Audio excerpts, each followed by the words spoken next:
মণিপুৰত অৱশেষত ৰাষ্ট্ৰপতি শাসন জাৰি কৰা হ'ল পোনপটীয়াকৈ এই মুহূৰ্তত আহিছে খবৰটো জল্পনা কল্পনা চলি আছিল আৰু অৱশেষত ৰাষ্ট্ৰপতি শাসন জাৰি কৰা হৈছে পাৰ্থ গুৰুত্বপূৰ্ণ খবৰ যেহেতু বিধানসভা কিন্তু বলবৎ থাকিব বুলি কোৱা হৈছে আৰু ৰাষ্ট্ৰপতিৰ হৈ ৰাজ্যপালে শাসন কৰিব বুলি কোৱা হৈছে মণিপুৰত মণিপুৰৰ এই মুহূৰ্তত ডাঙৰ খবৰ প্ৰাঞ্জল যিখন বিধানসভাখন ভংগ কৰি দিয়া নাই ভাৰতৰ সংবিধানৰ অনুচ্ছেদ 356 অধীনত মণিপুৰত ৰাষ্ট্ৰপতি শাসন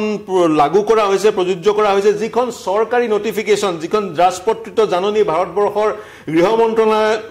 গৃহ মন্ত্ৰণালয় জাৰি কৰে আজিৰ দিনটোত সেই জাননীখন জাৰি কৰা হৈছে আৰু স্পষ্টকৈ উল্লেখ আছে ভাৰতৰ ৰাষ্ট্ৰপতিয়ে যি ক্ষমতা লাভ কৰে ভাৰতৰ সংবিধানৰ অনুচ্ছেদ 356 অধীনত সেই ক্ষমতাৰ ব্যৱহাৰ কৰি মণিপুৰত ৰাষ্ট্ৰপতি শাসন প্ৰযোজ্য কৰা হৈছে ইংৰাজী শব্দকিটা যদি মই পঢ়ি দিওঁ বাক্যকিটা the following proclamation of by the president of is published for general information আৰু সেই প্ৰক্লেমেশনটো হৈছে whereas I Draupadi Murmu president of India have received a report from the governor of the state of Manipur and after consideration the report and other information received by me I am satisfied that a situation has arisen in which government of that state cannot be carried in accordance with the provision of the constitution of India now therefore in exercise of the power conferred by article 356 of the constitution and all other powers enabling me in that behalf I hereby proclaim that assume to myself as president of India all functions of government of state of Manipur and all powers vested in or exercisable by the government of governor of the state declare that all powers of legislature of the said state shall be exercisable by another authority of the parliament অর্থাৎ রাজ্য সরকারখন ভঙ্গ হয়েছে আজিৰ তাৰিখত ৰাজ্য সৰকাৰখন নাই ৰাজ্যপালে শাসন কৰিব ৰাষ্ট্ৰপতিৰ নিৰ্দেশ অনুসৰি ৰাজ্যখন আৰু যিখন বিধানসভাৰ যি ক্ষমতা সেই ক্ষমতা সম্পূৰ্ণৰূপে পাৰ্লিমেণ্টলৈ হস্তান্তৰ কৰা হৈছে মাত্ৰ উচ্চ ন্যায়ালয়ৰ যি ক্ষমতা সেই ক্ষমতা বহাল থাকিব এটা গুৰুত্বপূৰ্ণ খবৰ আৰু ইমান দিনে অচলাৱস্থা মণিপুৰত অব্যাহত আছিল আমি ধাৰাবাহিকভাৱে বাতৰি সম্প্ৰচাৰ কৰি আছিলো আৰু মণিপুৰত পৰিস্থিতি প্ৰতিদিনে কেনেধৰণে অৱনমন হৈছিল সেয়া আমি দেখুৱাই আছিলো বহুতে দাবী উত্থাপন কৰিছিল যে মুখ্যমন্ত্ৰীগৰাকী পদত্যাগ কৰিব লাগে বিৰোধীয়ে বিশেষকৈ কেন্দ্ৰীয় চৰকাৰৰ সমালোচনা কৰিছিল মণিপুৰৰ পৰিস্থিতি কিয় নিয়ন্ত্ৰণলৈ আনিব পৰা নাই আদি বিভিন্ন বিষয় উত্থাপন হৈছিল তাৰ পাছত মুখ্যমন্ত্ৰীগৰাকী পদত্যাগ কৰিলে কিন্তু তাৰ পাছত কিন্তু এগৰাকী মুখ্যমন্ত্ৰী প্ৰাৰ্থী তাত পোৱা নগ'ল কোন মুখ্যমন্ত্ৰী হ'ব বা কোনে নেতৃত্ব দিলে মণিপুৰত সুশৃংখলিত এক পৰিৱেশৰ সৃষ্টি হ'ব সেই পৰিৱেশ কোনে সৃষ্টি কৰিব পাৰিব তাক লৈ এক প্ৰকাৰ দুৰ্দুল্যমানতা দেখিবলৈ পোৱা গ'ল যাৰ ফলতে বিজেপি দলে নেতা নিৰ্বাচন কৰিব নোৱাৰিলে আৰু লগে লগে এই বিষয়টো ৰাষ্ট্ৰপতিৰ হাতলৈ অৰ্পণ কৰা হ'ল যাতে ৰাষ্ট্ৰপতি শাসন বলবৎ হয় এতিয়া পাৰ্থৰ ৰাষ্ট্ৰপতি শাসন বলবৎ হোৱাৰ লগে লগে মণিপুৰত কি পৰিৱৰ্তন হ'ব এতিয়া কুকি বা আন যিবোৰ গোটৰ সৈতে বিভিন্ন বিদ্ৰোহ বিভিন্ন হিংসাত্মক পৰিস্থিতি হৈ আছে সেইবোৰ সঁচাকৈ ৰোধ হ'ব নে অধিক কঠোৰ হ'ব এতিয়া মণিপুৰৰ ক্ষেত্ৰত এই সেনাবাহিনী হয় এইটো ডাঙৰ প্ৰশ্ন প্ৰাঞ্জল যিসকলে অসমত 90 দশকৰ প্ৰথম ভাগৰ মাজেৰে পাৰ হৈ গৈছে তেওঁলোকে ৰাষ্ট্ৰপতি শাসন কি বস্তু উপলব্ধি কৰে প্ৰেসিডেন্ট ৰুল কি বিষয় কি বস্তু তেওঁলোকে উপলব্ধি কৰে কাৰণ সেই সময়ত আৰ্মিৰ শাসন চলিছিল অসমত আৰ্মিৰ অভিযান চলিছিল অসমত অপাৰেশন ৰাইনো অপাৰেশন বজৰং ইত্যাদিৰ মাজেৰে 90 দশকৰে পাৰ হৈ যোৱা সকলে উপলব্ধি কৰে এটা মণিপুৰত দুটা গোটৰ মাজত সংঘৰ্ষ হৈছে মেইটেই আৰু কুকি সেই দুটা গোটৰ মাজৰ সংঘৰ্ষৰ নিৰাময় কৰিবলৈ বা শান্তি ঘূৰাই আনিবলৈ দুটা গোটৰ নেতৃত্বই কথা পাতিব লাগিব আলোচনা কৰিব লাগিব আৰু আলোচনা কৰাৰ পৰিবেশৰ সূচনা কৰিব লাগিব এটা ৰাষ্ট্ৰপতি শাসনে তেনে এক পৰিবেশৰ সূচনা কৰে নে নকৰে ক'ব পৰা নাযায় কিন্তু এই মুহূৰ্তত মই কৈছো বিধানসভাখন ভংগ কৰি দিয়া হোৱা নাই এই যি ৰাষ্ট্ৰপতি শাসন আজি ঘোষণা কৰা হ'ল এই ৰাষ্ট্ৰপতি শাসন দুমাহৰ ভিতৰত উইদিন 2 months অনুমোদন লাভ কৰিব লাগিব এই পদক্ষেপে এই সিদ্ধান্তই অনুমোদন লাভ কৰিব লাগিব লোকসভাৰ ৰাজ্যসভাৰ অনুমোদন লাভ কৰাৰ পিছত ইয়াক এক্সটেন্ড কৰিব পৰা যায় ছমাহৰ পিছত পুনৰ এক্সটেন্ড কৰিব পৰা যায় আৰু সমাহলৈ আৰু সেই ধৰণে 3 বছৰ ৰাষ্ট্ৰপতি শাসন অনুচ্ছেদ 356 অধীনত এখন ৰাজ্যত প্ৰযোজ্য কৰিব পৰা যায় কিন্তু প্ৰাঞ্জল লক্ষণীয় কথাটো হৈছে মণিপুৰত কিমান দিন ৰাষ্ট্ৰপতি শাসন থাকিব মণিপুৰৰ কাৰণে এটো নতুন ঘটনা নহয় মণিপুৰত বিগত 75 বছৰত স্বাধীনতাৰ পিছত বিভিন্ন কালখণ্ডত 10 বাৰ ৰাষ্ট্ৰপতি শাসন মণিপুৰত বা প্ৰেসিডেন্ট ৰুল মণিপুৰত লাগু কৰা হৈছে ইয়াৰ ভিতৰত যদি আমি হাইয়েষ্ট বা সৰ্বাধিক কাৰ্যকাল যদি চাওঁ ৰাষ্ট্ৰপতি শাসন বলবৎ হৈ থকা হেতু কেতিয়া মানে হ'ব পাৰে কিবা তথ্য আছে নেকি চাওক মণিপুৰত 10 বাৰ ৰাষ্ট্ৰপতি শাসন বিভিন্ন কালখণ্ডত ধৰক 70 দশকত এবাৰ হ'ল 80 দশকত এবাৰ হ'ল কাৰণ মণিপুৰত হিংসা হত্যা মানে নিৰ্দিষ্ট সময়সীমাৰ বাবে হয় আকৌ পাছত তাত নিৰ্বাচন অনুষ্ঠিত হয় এতিয়া যি 356 অধীনত মণিপুৰত ৰাষ্ট্ৰপতি শাসন লাগু কৰা হৈছে মণিপুৰত বিধানসভাখন ভংগ কৰি দিয়া হনে সাসপেন্ডেড এনিমেশনত ৰখা হৈছে বিধানসভাৰ বিধায়কসকলে বিভিন্ন দলৰ কথা বতৰা পাতি তেওঁলোকে যদি সাজু হয় চৰকাৰ গঠন কৰিবলৈ কোনবা এটা গোটৰ হাতত বা কোনবা এটা ৰাজনৈতিক দলৰ হাতত যদি পৰ্যাপ্ত বিধায়ক থাকে চৰকাৰ গঠন কৰিবলৈ তেওঁলোকে এই সময়ছোৱাত প্ৰেসিডেন্স ৰুলৰ সময়ছোৱাত তেওঁলোকে চৰকাৰ গঠন কৰাৰ দাবী লৈ নিখন্দেহে যিকোনো মুহূৰ্তত গভৰ্ণৰৰ ওচৰলৈ যাব পাৰে চৰকাৰখন গঠন কৰিব পাৰে কাৰণ বিধানসভাখন ভংগ কৰি দিয়া হোৱা নাই আৰু মন কৰিব এন বীৰেন সিঙে যেটো সময়ত পদত্যাগ কৰিছে যোৱা দেওবাৰে সেই সময়টো যথেষ্ট ক্ৰুচিয়েল ক্ৰুচিয়েল কাৰণ পিছ দিনাখন সোমবাৰৰ পৰা দেওবাৰে পদত্যাগ কৰিছে সোমবাৰৰ পৰা বিধানসভা অধিৱেশন আৰু কংগ্ৰেছে হুমকাৰ দিছিলে সোমবাৰে বিধানসভা অধিৱেশনত অনাস্থা প্ৰস্তাৱ মানিব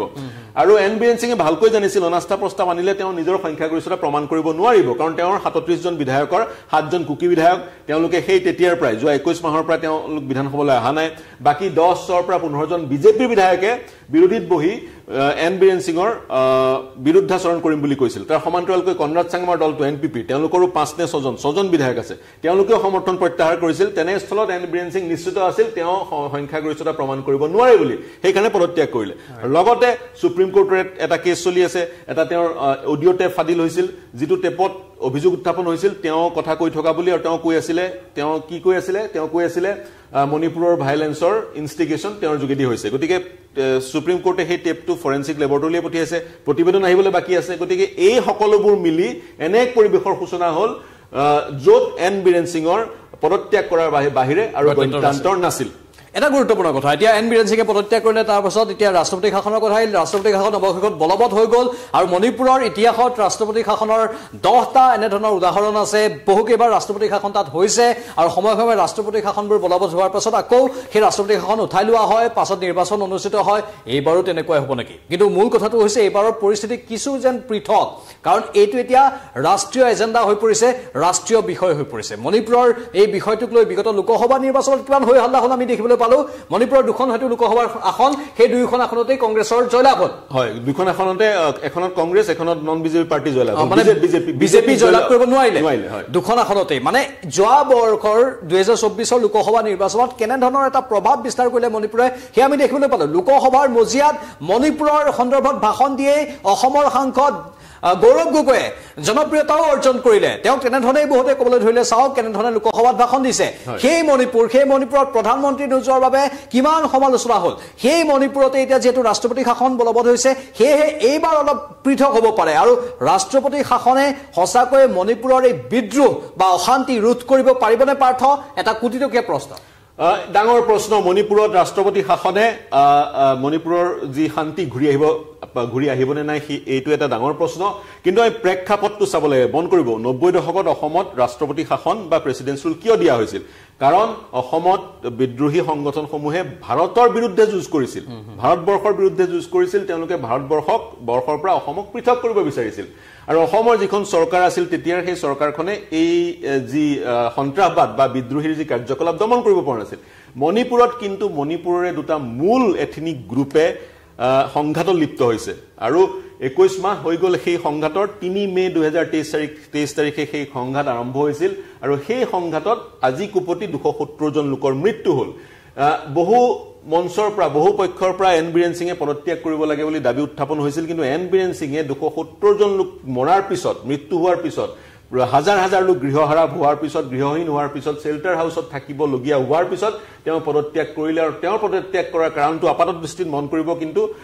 তেওঁৰ নিজৰ মুখলজ্জা বচাবলৈ বা চৰকাৰখনৰ যাতে পতন নহয় সেই কথা সুনিশ্চিত কৰিবলৈ তেওঁ এনে এক জটিল সময়ত পদত্যাগ কৰিছে কিন্তু এই মুহূৰ্তত চৰকাৰে কিন্তু বিকল্প এখন ফেচ বিচাৰি নাপালে বিজেপিৰ মাজৰ চৰাৰ পৰা বিজেপিৰ বিধায়কসমূহৰ পৰা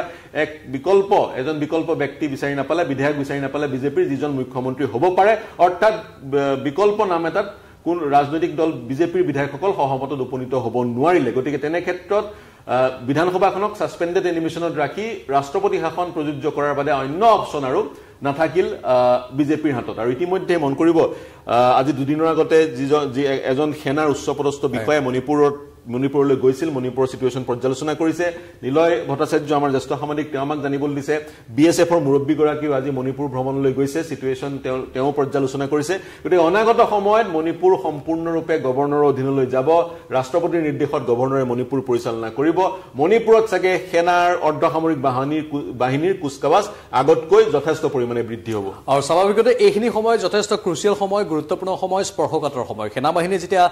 সকলো ক্ষমতা পাই যায় এতিয়া এতিয়া এক প্ৰকাৰ তেওঁলোকে এনেও সামৰিক বাহিনীৰ বিশেষ ক্ষমতা আইন আছেই তাত আকৌ এতিয়া ৰাষ্ট্ৰপতি শাসনো বলবৎ হৈ গ'ল আৰু এতিয়া তাত কোনো চৰকাৰে যেহেতু শাসন নচলায় ৰাষ্ট্ৰপতিৰ হৈ ৰাজ্যপালে শাসন চলাব আৰু সেয়েহে এতিয়া সেনাবাহিনীয়ে পূৰ্বতকৈ অধিক কঠোৰ নীতি গ্ৰহণ কৰাৰো পূৰ্ণ সম্ভাৱনা আছে আগতে সেনাবাহিনীয়ে 2-3 বাৰ ভাবিব লগা হৈছিল ৰাজ্য চৰকাৰৰো হয়তো অনুমোদনৰ প্ৰয়োজন আছিল তাত এতিয়া কিন্তু সেনাবাহিনীয়ে পোনপটীয়াকৈ কিছু একশ্যনো ল'ব পাৰিব মানে সন্ত্ৰাসবাদক কঠোৰতাৰে দমন কৰাৰ ক্ষেত্ৰত এক অগ্ৰণী ভূমিকা ল'ব পাৰিব বুলি আশা কৰা হৈছে কিন্তু সমান্তৰালভাৱে যে আমি আন এটা বিষয় মন কৰিব লাগিব যে মণিপুৰৰ এই সমগ্ৰ প্ৰক্ৰিয়াত ৰাজনীতি সোমাই পৰিছে এটা কূটনীতি সোমাই পৰিছে তেনেধৰণৰ অভিযোগ উত্থাপন হৈছে মণিপুৰ অশান্ত কৰাৰ ক্ষেত্ৰত সেইবোৰ বিষয় এতিয়া কেনেধৰণে সেইবোৰ বিষয় চাওক সম্পূৰ্ণৰূপে কাৰণ আজি ৰাষ্ট্ৰপতি শাসন বা প্ৰেচিডেন্ট ৰুল মণিপুৰত কিয় দিবলগীয়া হ'ল মই ইতিমধ্যে গভৰ্ণৰ প্ৰেচিডেন্টৰ প্ৰক্লেমেশ্যনখন পঢ়ি শুনালোৱে কিয় দিবলগীয়া হ'ল কাৰণটো হৈছে মণিপুৰ সংবিধানৰ যিসমূহ নীতি নিয়মৰ যোগেদি পৰিচালিত হোৱা নাই বা গণতান্ত্ৰিকভাৱে নিৰ্বাচিত ৰাজ্য চৰকাৰখনে মণিপুৰক সেই ধৰণে পৰিচালিত কৰিব পৰা নাই সেই উপলব্ধি ৰাষ্ট্ৰপতিগৰাকীৰ হ'ল কেনেকৈ হ'ল গভৰ্ণৰগৰাকীয়ে দিয়া প্ৰতিবেদন পঢ়ি হ'ল বা তেওঁ নিজাববীয়াকৈ যি মেটেৰিয়েল সংগ্ৰহ কৰিলে যি তথ্য সংগ্ৰহ কৰিলে সেই তথ্যৰ পৰা সেই উপলব্ধি তেওঁৰ হ'ল আৰু ভাৰতৰ সংবিধানে তেওঁক প্ৰদান কৰা ক্ষমতাৰ ব্যৱহাৰ কৰি সদ্ব্যৱহাৰ কৰি তেওঁ ৰাষ্ট্ৰপতি শাসন মণিপুৰত প্ৰযোজ্য কৰিলে তেনেস্থলত শান্তিৰ কথা আপুনি কৈছে কূটনীতিৰ কথা আপুনি কৈছে ৰাজনীতিৰ কথা আপুনি কৈছে নতুনকৈ গভৰ্ণৰ এজন মণিপুৰত এপইণ্ট কৰা হ'ল কিছুদিনৰ আগতে অজয় কুমাৰ ভাল্লা তেওঁ এসময়ত কিছুদিনৰ আগতে ভাৰত চৰকাৰৰ গৃহ সচিব আছিলে তেওঁ 5 পইণ্টৰ পিছ ফৰ্মুলা দিছিলে তেওঁ কৈছিলে মণিপুৰত শান্তি ঘূৰাই আনিবলৈ এইকেইটা কাম কৰিব লাগিব প্ৰথম কামটো হৈছে মণিপুৰৰ ভৌগোলিক অখণ্ডতা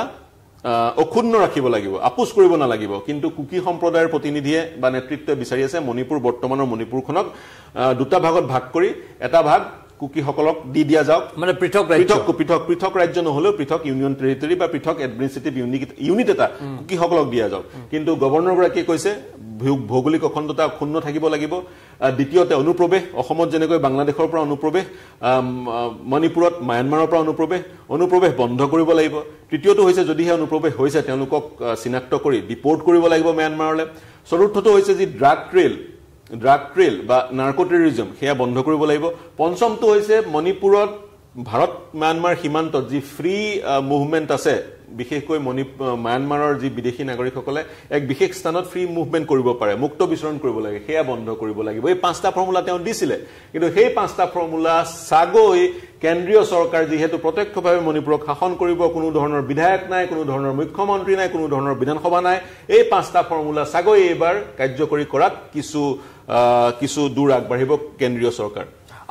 আৰু আপুনি মন কৰিব যে সাধাৰণতে আমি ৰাজ্যপাল নিযুক্তি দিয়া দেখো ৰাজনৈতিক নেতাসকলকে কিন্তু অজয় ভাল্লাৰ কথা ক'লে আপুনি তেওঁ কোনো ৰাজনৈতিক নেতা নহয়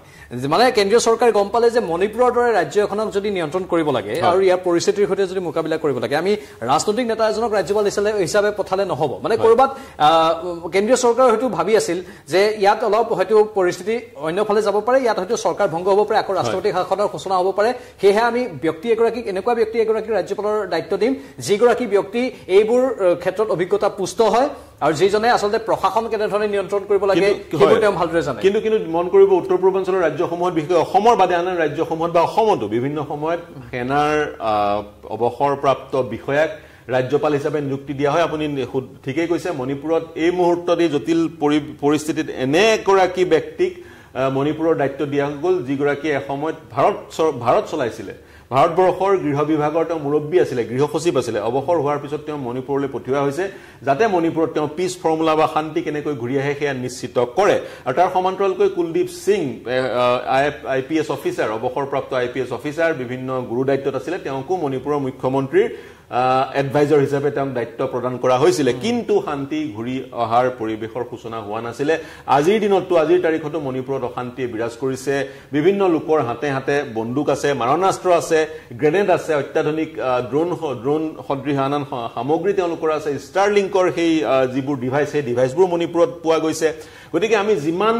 ধৰিব পাৰিছো বা যিমান কল্পনা কৰিব পাৰিছো তাতকৈ বেছি হিংসা হত্যা জৰ্জৰ হৈ পৰিছে মণিপুৰ তাতকৈ বেছি হিংসা হত্যা জৰ্জৰ হৈ পৰিছে মণিপুৰ কিন্তু লগতে আন এটা কথা যেহেতু এই বৰ্তমানৰ ৰাজ্যপালগৰাকীয়ে 5টা পইণ্টৰ ভিতৰত এই ড্ৰাগছৰ পইণ্টটো ৰাখিছে মানে ইয়াত কৰবাত যেটো আমি এটা বাতৰি সম্প্ৰচাৰ কৰিছিলো যে কৰবাত সেই নেক্সাছটোৰো হাতুৰা থাকিব পাৰে মণিপুৰ অশান্ত কৰাৰ ক্ষেত্ৰত অভিসন্ধি বা ষড়যন্ত্ৰ সেই নেক্সাছটোৰ থাকিব পাৰে যেটো আন্তঃৰাষ্ট্ৰীয় ড্ৰাগছ মাফিয়া চক্ৰ বুলি আমি যাক কম म्यांमाৰৰ পৰাই হোক বা আন দেশৰ পৰাই নিয়ন্ত্ৰণ হৈ থকা সেই আন্তঃৰাষ্ট্ৰীয় চুৰাং যি ড্ৰাগছৰ সৰবৰাহকাৰী বা সেই মাফিয়াবোৰে মণিপুৰত কৰবাত ফান্ডিং কৰিছে নেকি সেই বিষয়টোলৈ মাজতে প্ৰশ্ন উত্থাপন হৈছে বিভিন্ন সময়ত সেই প্ৰশ্নটো উত্থাপন হৈছিল যেটো পপি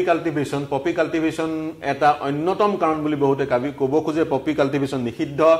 সেই পপি কাল্টিভেশনৰ প্ৰায় পপিৰ সিড সমূহৰ প্ৰায় এনে ধৰণৰ নাৰ্কটিক্স সমূহৰ সৃষ্টি হয় বা উৎপাদন হয় গতিকে পপি কাল্টিভেশন একেবাৰে বন্ধ কৰিব বিচাৰিছিল চৰকাৰখনে বুলি বিভিন্ন লোকে ক'ব খোজে কিন্তু সেই কাল্টিভেশনৰ পৰা সেই খেতিৰ পৰা যি সকলৰ মুনাফা হয় যি সকলে মুনাফা লুটে তেওঁলোকে হেয়া বিচাৰা নাছিলে যাৰ ফলশ্ৰুতিত এই যি সংঘৰ্ষ সেই সংঘৰ্ষৰ সূত্ৰপাত হল বুলি বিভিন্নজনে ক'ব খোজে কিন্তু সংঘৰ্ষ সূত্ৰপাত হোৱাৰ আনুষ্ঠানিক কথাটো হৈছে বা সৰ্বজন বিদিত কথাটো হৈছে 3 মে 2023 তাৰিখে ট্ৰাইবেল ছাত্ৰসকলে এক সমদল উলিয়াইছিল সমদল উলিওৱাৰ কাৰণটো হৈছিল মণিপুৰত ট্ৰাইবেল জনজাতীয় লোকসকলে বা জনজাতীয় লোকসকলৰ নেতৃত্বই মেইটেসকল ইম্ফল ভেলীত থকা লোকসকলে এছটিৰ মৰ্যাদা পোৱাটো বিচৰা নাছিলে আৰু এছটিৰ মৰ্যাদা যদিও বা মেইটেসকলে বিভিন্ন সময়ত বিচাৰি আছিলে জনজাতিকৰণৰ হ'ব লাগে বুলি তেওঁলোকে দাবী উত্থাপন কৰি আছিলে কিন্তু সেই সময়ত 3 মেৰ কিছুদিন আগত এপ্ৰিলৰ কোনবা এটা বিশেষ তাৰিখত 20 নে 24 তাৰিখে মণিপুৰ উচ্চ ন্যায়ালয়ে এক ৰায় দিছিল যি ৰায়ৰ যোগেদি মণিপুৰ উচ্চ ন্যায়ালয়ে মণিপুৰ চৰকাৰক নিৰ্দেশ দিছিলে কেন্দ্ৰীয় চৰকাৰৰ প্ৰতিবেদন পঠিয়াবলৈ যি প্ৰতিবেদনত মেইটেসকলক এছটিৰ মৰ্যাদা দিয়াৰ কথা উল্লেখ থাকিব এই উচ্চ ন্যায়ালয়ৰ এই ৰায়ত ক্ষুভিত হৈছিল ট্ৰাইবেল সংগঠনসমূহ তেওঁলোকে ৰেলী উলিয়াইছিল সেই ৰেলীতে সংখ্যাত্মক কাৰ্যকলাপ আৰম্ভ হৈছিল যি হিংসাই আজি এই ৰূপ পালেগৈ 2023 চনত আৰম্ভ হৈছিল 2023 চনৰ 3 মেত আৰম্ভ হৈছিল 21 মাহৰ পিছত আজি ৰাষ্ট্ৰপতি শাসন আমি মণিপুৰত পৰিলক্ষিত কৰিছো আৰু সৰ্বাধিক ৰাষ্ট্ৰপতি শাসন এখন ৰাজ্যত 3 বছৰ কাল থাকিব পাৰে কিন্তু এইবাৰ যি পৰিস্থিতি হৈছে এই পৰিস্থিতিত কেনে ধৰণৰ সম্ভাৱনা দেখা পোৱা গৈছে যে কিমান দিন এই ৰাষ্ট্ৰপতি শাসন এই মুহূৰ্তত বলবৎ হোৱা ৰাষ্ট্ৰপতি শাসন মণিপুৰত থাকিব চাওক যদিহে ৰাজনৈতিক দলসমূহে ৰাষ্ট্ৰপতি শাসন যেতিয়া চলি থাকিব মণিপুৰত ৰাজনৈতিক দলসমূহে মূলতঃ বিজেপিয়ে কিছু সময় পাব বাফাৰ টাইম পাব তেওঁলোকে পুনৰ চৰকাৰখন গঠন কৰাৰ দিশে অগ্ৰসৰ হ'বলৈ নতুবা 3 বছৰলৈকে থাকিব লাগে এই 3 বছৰৰ ভিতৰত চাগৈ যদিহে মই ঠিকই ভাবিছো বা ঠিকই অংকটো কৰিছো 3 বছৰৰ ভিতৰত চাগে মণিপুৰত এই বৰ্তমানৰ চৰকাৰখনৰ 5 বছৰীয়া কাৰ্যকাল সমাপ্ত হৈ নতুন নিৰ্বাচনৰ সময় আহি পৰিব গতিকে নিৰ্বাচনৰ যদি সময় আহি পৰে ইলেকশ্যন কমিশন যদি হাজু থাকে মণিপুৰৰ নিৰ্বাচন অনুষ্ঠিত কৰিবলৈ তেতিয়াও আৰু যদিহে মণিপুৰত নিৰ্বাচন কৰাৰ পৰিবেশ থাকে তেতিয়াও কিন্তু নিৰ্বাচন অনুষ্ঠিত হ'ব পাৰে ৰাষ্ট্ৰপতি শাসন উঠাই লোৱা হ'ব পাৰে ৰাষ্ট্ৰপতি শাসন অনন্তকাললৈ কেতিয়াও থাকিব নোৱাৰে আৰু বিজেপিয়ে কেতিয়াও ৰাষ্ট্ৰপতি শাসনৰ পোষকতা নকৰে সেই কাৰণে বাৰম্বাৰ মণিপুৰত ৰাষ্ট্ৰপতি শাসনৰ কথা কৈ থকাৰ সত্ত্বেও কিন্তু বিজেপিয়ে মণিপুৰত ৰাষ্ট্ৰপতি শাসন বিচৰা নাছিলে কিন্তু উপায়বিহীন হৈ বিজেপি শাসিত কেন্দ্ৰীয় চৰকাৰখনে ৰাষ্ট্ৰপতি শাসন দিবলগীয়া হ'ল ভাৰতবৰ্ষত যি পৰিসংখ্যা আমাৰ হাতত আছে 1950 চনৰ পৰা এতিয়ালৈকে 134 বাৰ ৰাষ্ট্ৰপতি শাসন বিভিন্ন ৰাজ্যত বিভিন্ন কালখণ্ডত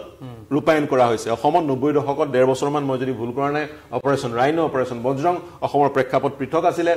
জম্মু কাশ্মীৰত 12 বছৰৰ কাৰণে হৈছিলে ৰাষ্ট্ৰপতি শাসন পাঞ্জাবত 10 বছৰৰ কাৰণে হৈছিলে সেইবোৰ পাঞ্জাব অসম মণিপুৰ ইত্যাদি ৰাজ্যত ৰাষ্ট্ৰপতি শাসন প্ৰযোজ্য হৈছিলে সন্ত্ৰাসবাদৰ কাৰণে বা বিদ্ৰোহী সংগঠনে ভাৰতৰ বিৰুদ্ধে যুঁজ কৰাৰ কাৰণে মণিপুৰতো অনুৰূপ কাৰণতে ৰাষ্ট্ৰপতি শাসন আজি প্ৰযোজ্য কৰা পৰিলক্ষিত হৈছে আৰু দেশৰ আন প্ৰান্তত আন কাৰণত ৰাষ্ট্ৰপতি শাসন আমি দেখা পাইছিলো গতিকে এইবাৰ কেতিয়ালৈকে মণিপুৰত ৰাষ্ট্ৰপতি শাসন লাগু থাকে সেয়া সময়ত গম পোৱা যাব মানে পৰিস্থিতি পাৰ্থ যেতিয়ালৈকে ভাল নহয় যে হয়তো ৰাষ্ট্ৰপতিয়ে বা দেশখনৰ বৰ্তমানৰ চৰকাৰে যেহেতু পাৰ্লিয়ামেণ্টৰো ইয়াত এটা অৱদান থাকিব কেন্দ্ৰীয় চৰকাৰেও এই বিষয়টোৰ ক্ষেত্ৰত যেহেতু ৰাষ্ট্ৰপতি শাসন মানে কেন্দ্ৰীয় চৰকাৰেও ইয়াত পোনপটীয়াকৈ তেওঁলোকে হয়তো গোটেই পৰিস্থিতি বা আইন শৃংখলাৰ যিবোৰ দিশ আছে তেওঁলোকে চোৱা চিতা কৰিব যেতিয়ালৈকে পৰিস্থিতি অলপ অনুকূল হোৱা যেন নালাগে তেতিয়ালৈকে হয়তো এই ৰাষ্ট্ৰপতি শাসনটো থাকিবই মানে আমি ধৰি লৈছো 3 বছৰ নহলেও 6 মাহ 7 মাহটো এই মুহূৰ্তত হয়তো ধৰি ল'ব পাৰি 6 মাহ চাওক 2 মাহৰ ভিতৰত যেহেতু পাৰ্লিয়ামেণ্ট চলি আছে 2 মাহৰ ভিতৰত ৰাজ্যসভা আৰু লোকসভাই অনুমোদন দিব লাগিব নিখন্দেহে বিজেপিৰ সংখ্যাগৰিষ্ঠতা অনুমোদন পোৱাত সমস্যা নহব উভয় সদনৰ অনুমোদন পাই যাব আৰু বিৰোধীও বিচাৰিছিল প্ৰেসিডেন্স ৰুল মণিপুৰত দিব লাগে অনুমোদন পাই যাব অনুমোদন পোৱা মাত্ৰকে এটলিষ্ট 6 মাহৰ কাৰণে মণিপুৰত প্ৰেসিডেন্ট ৰুল 356 অধীনত লাগু হৈ থাকিব কাৰ্যকৰী হৈ থাকিব 6 মাহৰ পিছত পুনৰ পৰ্যালোচনা হ'ব ৰাজ্যপালে পুনৰ পৰ্যালোচনা কৰিব চৰকাৰ গঠন কৰাৰ এক পৰিবেশৰ সূচনা হৈছে নেকি বা নিৰ্বাচন অনুষ্ঠিত কৰাৰ এক পৰিবেশৰ সূচনা হৈছে নেকি পৰ্যালোচনা কৰিব পৰ্যালোচনা কৰি তেওঁৰ প্ৰতিবেদন ৰাষ্ট্ৰপতিলৈ পঠিয়াব তেওঁ যদি কয় গভৰ্ণৰে যদি কয় নাই আৰু আমি এই শাসন ৰাষ্ট্ৰপতি শাসন 6 মাহলৈ এক্সটেন্ড কৰিব লাগে সেই ধৰণৰ প্ৰতিবেদন পঠিয়াব আৰু ৰাষ্ট্ৰপতি গৰাকীয়ে গভৰ্ণৰৰ প্ৰতিবেদনত যদি পতিয়ন যায় তেওঁ আকৌ এক্সটেন্ড কৰি দিব তাকে 6 মাহ এক্সটেন্ড কৰি 3 বছৰলৈকে ৰাষ্ট্ৰপতি শাসন লাগু কৰিব পৰা যায় বিশেষ কাৰণ বাদ দি বিশেষ কিছুমান কাৰণ বাদ দি 3 বছৰলৈকে লাগু কৰিব পৰা যায় 3 বছৰৰ পিছত কিন্তু কাৰণ কনস্টিটিউশন মেচিনাৰী ফেইল হোৱাৰ কাৰণে ৰাজ্যখনত ৰাষ্ট্ৰপতি শাসন দিয়া হৈছে গতিকে 3 বছৰ পৰ্যাপ্ত সময় কামবোৰ ঠিক কৰি লোৱাৰ বা শান্তি ঘূৰাই আনাৰ বা এনে পৰিবেশৰ সূচনা কৰা যিটো পৰিবেশৰ যোগেদি এখন গণতান্ত্ৰিক চৰকাৰ চলিব পাৰে গতিকে গণতান্ত্ৰিক চৰকাৰ এখন তাত স্থাপন কৰাটো হৈছে লক্ষ্য আৰু শান্তি ঘূৰাই অনাটো হৈছে ৰাষ্ট্ৰপতি শাসনৰ লক্ষ্য এতিয়া আমি প্ৰথমে কলো যে সেনাবাহিনীক অধিক ক্ষমতা তেওঁলোকে দিয়া হৈছে ৰাষ্ট্ৰপতি শাসনৰ জৰিয়তে স্বাভাৱিকতে সেইটো থাকিবই এতিয়া সেনাবাহিনীৰ অধিক প্লাটুন অধিক কোম্পানী এতিয়া মণিপুৰত আহিব নেকি সেইটো এটা প্ৰশ্ন ৰাষ্ট্ৰপতি শাসন বলবৎ হোৱাৰ সেইটো এটা প্ৰশ্ন প্ৰয়োজন সাপেক্ষে ৰাষ্ট্ৰপতি শাসন প্ৰযোজ্য হৈছে প্ৰয়োজন সাপেক্ষে যদি মণিপুৰত অধিক সেনাবাহিনীৰ বা অৰ্ধসামৰিক বাহিনীৰ প্ৰয়োজন হয় নিখন্দেহে যাব ইতিমধ্যে মই কৈছোৱে নাগালেণ্ডৰ 3 কৰোৰ মুৰব্বীগৰাকী লেফটেনেণ্ট জেনেৰেল গৰাকী ইতিমধ্যে নাগালেণ্ড ভ্ৰমণ কৰিছে তেওঁ পৰ্যালোচনা কৰিছে নাগালেণ্ডৰ পৰিৱেশ বিএছএফৰ যিগৰাকী মুৰব্বী তেওঁ নাগালেণ্ড গৈ পৰ্যালোচনা কৰিছে সময়ে সময়ে ক্ষমা কৰিব মণিপুৰলৈ গৈ পৰ্যালোচনা কৰিছে নাগালেণ্ডৰ 3 কৰোৰ মুৰব্বীগৰাকী মণিপুৰলৈ গৈ সিচুৱেশ্যন চাইছে গতিকে কিছুমান নিয়ম মাফিকো হ'ব পাৰে এনে ধৰণৰ পৰ্যালোচনা কিন্তু এই মুহূৰ্তটোলৈ চাই সময়টোলৈ চাই তেনে ধৰণৰ পৰ্যালোচনাবোৰৰ কাৰণ হ'ব পাৰে অধিক অৰ্ধসামৰিক বাহিনী বা অধিক সেনাবাহিনীৰ লোক মোতায়েন কৰাটো এটা অন্যতম কাৰণ হ'ব পাৰে কাৰণ লক্ষ্যটো উদ্দেশ্যটো হৈছে মণিপুৰৰ শান্তি ঘূৰাই না কিন্তু দুইটা সম্প্ৰদায়ে যিহেতু সমুখ সমৰত তেওঁলোকে যুদ্ধ কৰিছে তেওঁলোকে হাতত মৰণাস্ত্ৰ লৈ ইটো সম্প্ৰদায়ৰ লোকক টাৰ্গেট কৰিছে ইটো সম্প্ৰদায় আনটো সম্প্ৰদায়ৰ লোকক টাৰ্গেট কৰিছে গতিকে তেওঁলোকে যদি তেওঁলোকে যদি টেবুলত বহি কথা বতৰা নাপাতে আৰু তেওঁলোকে যদি এৰা ধৰাৰ মাজেৰে আগবাঢ়ি নাযায় এই সমস্যাটোৰ সমাধান নহব ৰাজনৈতিক যদি এপ্ৰোচ পলিটিক্যাল এপ্ৰোচ এটা যদি দিয়া নহয় এই সমস্যাটোৰ সমাধান নহব বুলি বিশ্লেষকে ক'ব খোজে নিশ্চয় গুৰুত্বপূৰ্ণ কথা আৰু এটোৱে হ'ল এই মুহূৰ্তৰ সবাতোকৈ ডাঙৰ খবৰ মণিপুৰত ৰাষ্ট্ৰপতি শাসন জাৰি কৰা হৈছে আৰু এতিয়া আগন্তুক দিনত লক্ষণীয় হ'ব আমি যিখিনি আলোচনা কৰিলো আপোনালোকে আলোচনাখিনিৰ পৰা গমেই পাই গ'ল যে কেনে পৰিস্থিতি উদ্ভৱ হ'ব পাৰে আকৌ নিৰ্বাচন কেতিয়া হ'ব পাৰে পৰ্যালোচনা কেতিয়া হ'ব পাৰে গোটেইখিনি বিশদভাৱে আমাৰ এই নিৰ্দিষ্ট সময়ৰ আলোচনাখিনিত আমি দাঙি ধৰিবলৈ চেষ্টা কৰিলো আৰু পৰৱৰ্তী সময়ত যদি অধিক তথ্য লাগে সেই তথ্যখিনিও আমি ধাৰাবাহিকভাৱে সংগ্ৰহ কৰি আপোনালোকৰ বাবে সম্প্ৰচাৰ কৰি থাকিম এই মুহূৰ্তত আমি বিদায় লৈছো নমস্কাৰ ধন্যবাদ